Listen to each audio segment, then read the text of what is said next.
नमस्कार बंधु मैंने इंटरेस्टिंग वीडियो आपको स्वागत। चलते प्रश्न को जीवा क्यों प्रकार झील मैंने पछपटू संभोग देवाई लाज करती। उत्तर है छोट जनी थिबा झील मैंने। चलतु आउ गोटे प्रश्न को जीवा कुआरी झील मैंने कहीं हस्तमिथुन करि थांती। उत्तर है जेतेबेले केही पुओ न मिलती।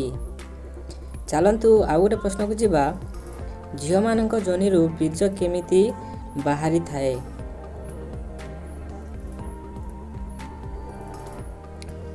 उत्तर है अधिक समय पर्यंत संभोग कले बाहरी थाए। चलतु आउ गोटे प्रश्न को जीवा पुरुष माने क्यों प्रकार झील मानक सहित संभोग करने को अधिक पसंद करती।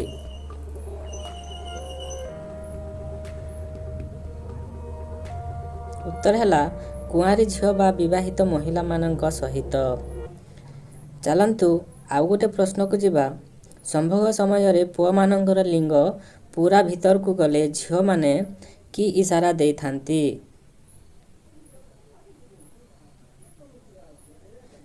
उत्तर है झील माने आखि बंद कर दियंती।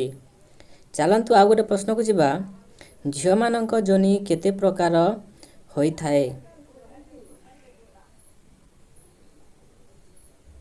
उत्तर है 3 प्रकार होई थाए। आउ गोटे प्रश्न को जीवा बंधु माने पुरुषर लिंग छोट होइथिले मध्य महिला को पूरा पूरी संतुष्ट करिवे किपरि।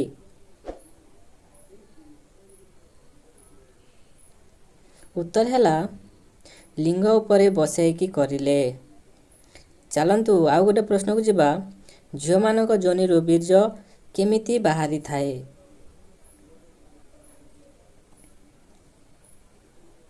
उत्तर है अधिक समय पर्यंत संभोग कले बाहरी थाए।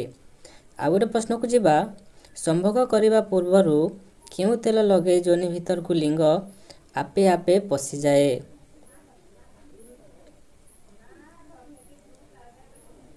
उत्तर है सोरिष तेल। चलतु आउ गोटे प्रश्न को जीवा लिंग को झील माने केते समय पर्यंत चुषिले बीज बाहरी पड़े। उत्तर है 3 मिनिट पर्यंत।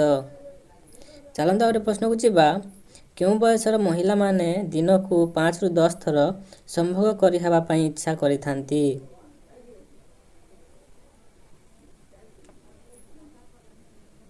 उत्तर है 30 ରୁ 35 वर्षर महिला माने।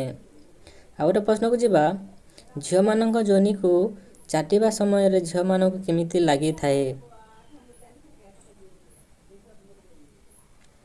उत्तर है झील मानक बहुत भल लगी थाए। धन्यवाद बंधु माने आपण मानक ए वीडियो जदि भल लागिला ताहेले गुटे लाइक एंड सब्सक्राइब करि नेबे। धन्यवाद।